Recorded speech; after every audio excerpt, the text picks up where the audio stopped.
परवर्ती खबर ओडिशा को मिला 4000 कोटी टंकार प्रकल्पर भेटी ओडिशा गस्तर आसीथिबा केंद्रमंत्री नितिन गडकरी भुवनेश्वर में 13टी जातीय राजपथ पर 2905 कोटी टंकार प्रकल्पर शिलान्यास करिसेंती। ताहा सहित 427 कोटी टंकार 4टी ब्रिजर शिलान्यास करिसेंती जहाद्वारा ओडिशार विकास हब बोली खबर मिली। परवर्ती खबर ओडिशार आज 12टी जिले में कालबैशाखी वर्षा हब।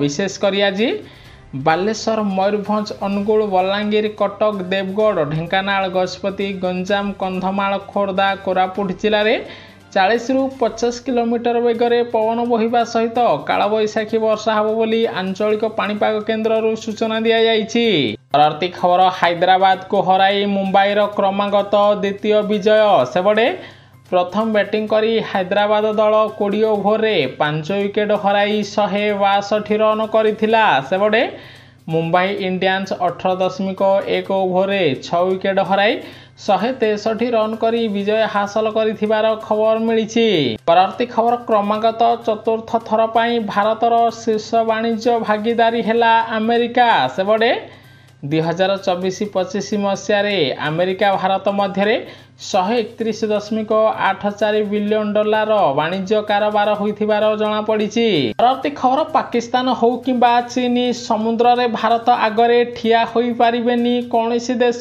कारण नौसेनार शक्ति को आहुरी बढ़ाइबा पई प्रधानमंत्री नरेंद्र मोदी फ्रांस रो 26टी राफेल युद्ध विमान किनिबा पई 64,000 कोटी टंका प्रदान करिसेंती जहाद्वारा भारतीय नौसेना आहुरी शक्तिशाली हब बोली खबर मिली।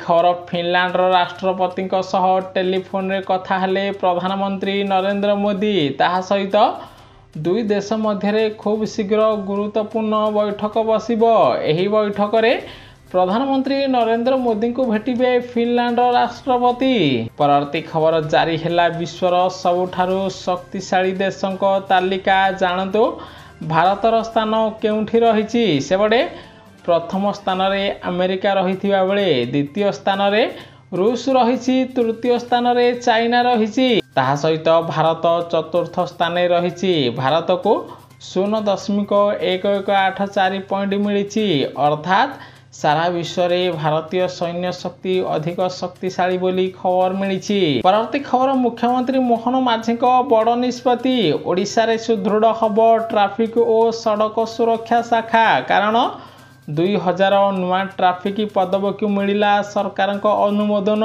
परवर्ती खबर सशस्त्र बाहिनी त्याग और समर्पण जोगु देश सुरक्षित रही बोली केंद्र गृहमंत्री अमित शाह कहते, कारण गोटे पटे पाकिस्तान अन्य पटे चीन, एहारी मध्य भारतर सेना माने अधिक शक्तिशाली भावे देश को रक्षा करुचंती। तेणु भारतीय सैनिक मानक पई गर्वित बोली गृहमंत्री अमित शाह कहते। खबर में 1 तारिख रु फास्टैग बदल में जीएनएसएस रु कटिब टोल टैक्स। एने परिवहन मंत्री नितिन गडकरी सूचना देइचंती।